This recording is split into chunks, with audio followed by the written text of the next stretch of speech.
तुझको या तेरे नदीश गिरी वन को नमन करूं मैं, मेरे प्यारे देश देह या मन को नमन करूं मैं, किसको नमन करूं मैं भारत, किसको नमन करूं मैं। आदरणीय उप प्रधानाचार्य सिस्टर मैरी, अभिभावक गण, शिक्षक गण एवं मेरे प्रिय साथियों, आप सभी को स्वतंत्रता दिवस की हार्दिक शुभकामनाएं। सन 1947 को इसी दिन भारत पर ब्रिटिश संप्रभुता का अंत हुआ था। 15 अगस्त सिर्फ एक तारीख ही नहीं, हर भारतीय के लिए गौरव का दिन है। आज 78वां स्वतंत्रता दिवस मनाया जा रहा है, जिसका साक्षी गर्व से लहराता तिरंगा है। उन वीर स्वतंत्रता सेनानियों को हम शत शत नमन करते हैं, जिन्होंने हमें आज़ाद कराने के लिए हंसते हंसते अपने प्राणों की आहुति दे दी। उनकी बहादुरी और निस्वार्थता ने हमारे लिए एक स्वतंत्र भारत में रहने का मार्ग प्रशस्त किया। हम खुद को अभिव्यक्त कर सकते हैं, अपने सपनों को पूरा कर सकते हैं और एक बेहतर व उज्जवल भविष्य का निर्माण कर सकते हैं। चंदन है इस देश की माटी, तपोभूमि हर ग्राम है, हर बाला देवी की प्रतिमा, बच्चा बच्चा देव समान है। स्वतंत्रता प्राप्ति के उन 78 वर्षों में भारत ने बहुत सी उपलब्धियां प्राप्त कर विश्व को अचंभित किया है। अपनी वैज्ञानिक दृढ़ता और क्षमता के लिए विश्व स्तर पर पहचान रखने वाले हमारे देश ने विज्ञान एवं प्रौद्योगिकी के क्षेत्र में योगदान दिया है, जैसे शून्य की खोज से लेकर कण भौतिकी में अनुसंधान तक। पिछले वर्ष ही भारत ने चंद्रयान 2 और 3 का सफल प्रक्षेपण कर इतिहास रचा है। इसरो ने भू खुफिया जानकारी जुटाने के लिए अगले 5 वर्षों में 50 उपग्रह लॉन्च करने की योजना बनाई है। भारत विश्व का तीसरा सबसे बड़ा घरेलू विमानन बाजार बन गया है। रक्षा अनुसंधान और विकास संगठन यानी DRDO ने नौसेना को और मजबूती प्रदान करने हेतु medium range microwave obscurance shaft rocket सौंपा, जो कि घरेलू उत्पाद में भारत की अद्भुत उपलब्धि है। भारत जापान को पछाड़कर दुनिया का तीसरा सबसे बड़ा सौर ऊर्जा जनरेटर बन गया है। कोलकाता में भारत की पहली अंडर वाटर मेट्रो रेल सेवा का शुभ आरंभ तकनीकी क्षेत्र की सफलता का परिचायक है।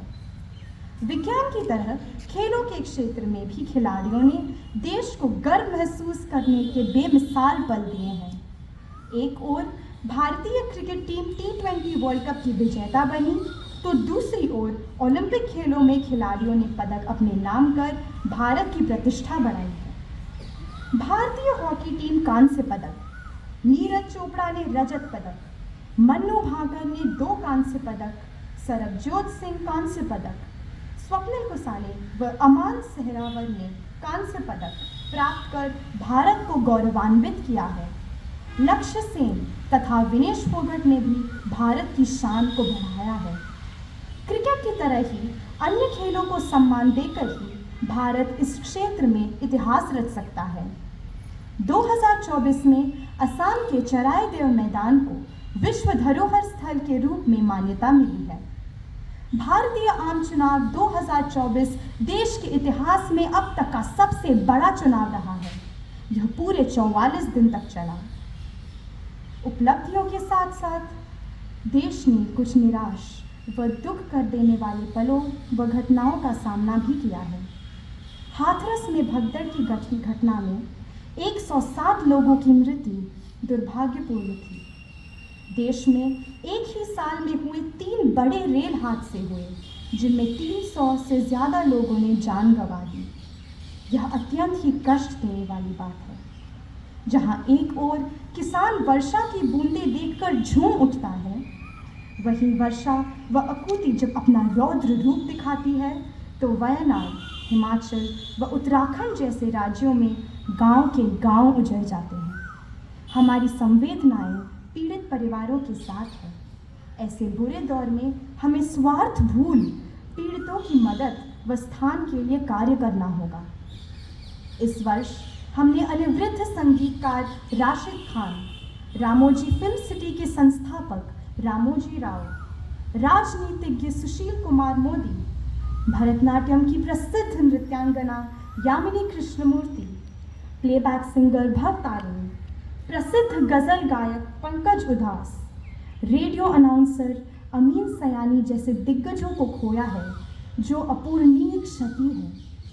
परिवर्तन व जीवन मृत्यु का चक्र प्रकृति के अटल नियम व शाश्वत सत्य हैं। सांप्रदायिकता, महंगाई, आतंकवाद, बेरोजगारी जैसी समस्याओं से लड़कर ही देश को विश्व का सिरमौर बनाया जा सकता है। आइए हम सब भी आज इस पावन बेला में अपनी स्वतंत्रता की रक्षा करने, जातिगत भेदों को भूल अपनी एकता को बनाए रखने व आने वाली पीढ़ियों के उज्जवल भविष्य की कामना करें। भारतवर्ष को एक ऐसा राष्ट्र बनाने का प्रण लें जहां हर दिल गर्व से गुनगुना सके और हर आत्मा स्वतंत्रता के साथ जी सके। लोकतंत्र की सार्थकता तभी है जब हर नागरिक को अच्छी शिक्षा, स्वास्थ्य सेवा और सफलता के समान अवसर उपलब्ध हों। जय हिंद। राष्ट्रीय प्रार्थना। आइए इस पावन बेला में देश के उत्थान की कामना करें। हे ईश्वर, भारत पर अपनी कृपा बरसाओ, हमें अपना प्रेम और अपनत्व दिखाओ। आज ये वतन तुम्हारे समक्ष तुम्हारी प्रशंसा में शीश झुकाता है। हमारे देश के राष्ट्रपति, नेताओं एवं न्यायालयों को आशीर्वाद दो। उनका मार्गदर्शन इस भांति करो कि वे बुद्धिमानी से देश की एवं देशवासियों की रक्षा दया भाव एवं चारित्रिक न्यायप्रियता के साथ करें तथा तुम्हारे पवित्र नियमों का आदर करें। लेकिन सर्वप्रथम हमें तुम पर सच्चा विश्वास रखने की शक्ति दो।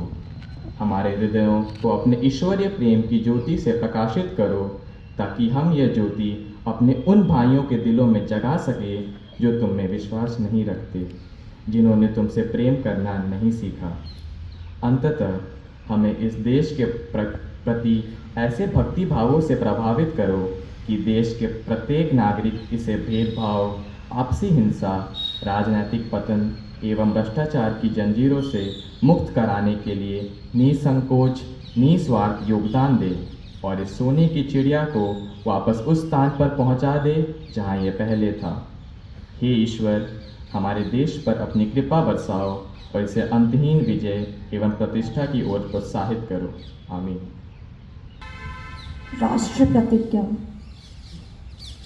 भारत मेरा देश है। हम सब भारतवासी भाई बहन हैं। मुझे अपना देश प्राणों से भी प्यारा है।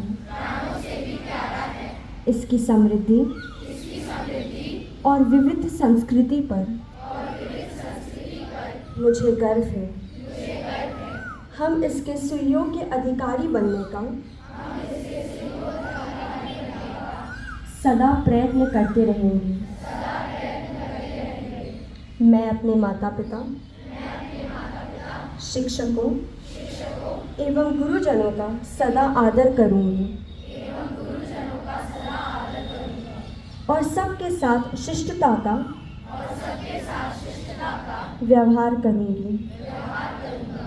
मैं अपने देश और देशवासियों के प्रति वफादार रहने की प्रतिज्ञा करती हूँ। उनके कल्याण और समृद्धि में मेरा सुख निहित है।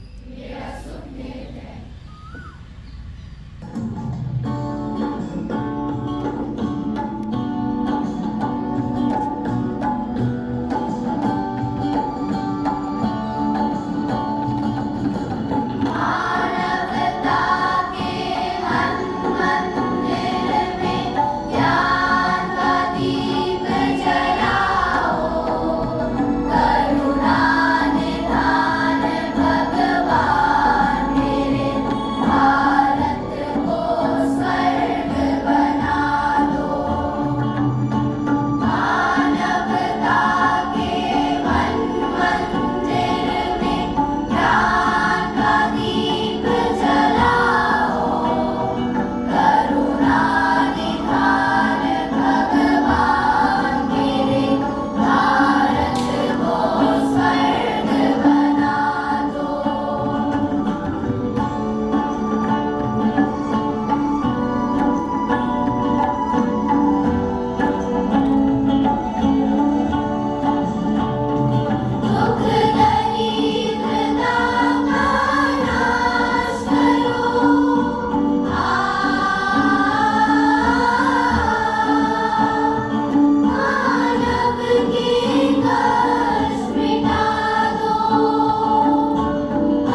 Good morning and a happy Independence Day to parents, teachers, and our dear students.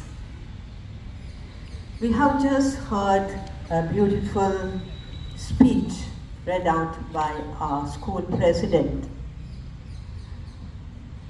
When we celebrate Independence Day, what comes to our mind?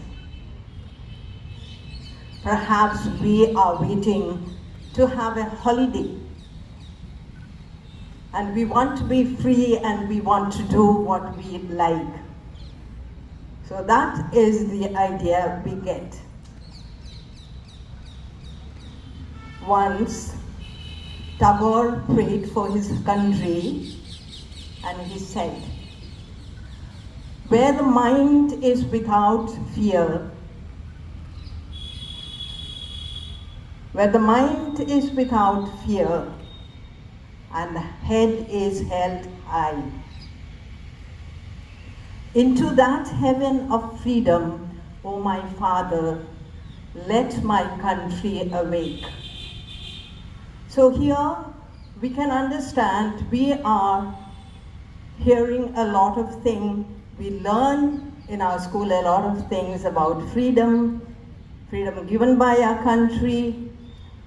The constitutions give us the freedom, what is the right, and what we are to do. Above all, what we require is the freedom of self, freedom of our heart and mind. So we can only enjoy our freedom if we have a mind without fear, a heart without selfishness, and an intellect without craving for power and wealth. That will lead us to the true freedom. I would like to say, finally, let us think about what is good. Let us think about what is pure.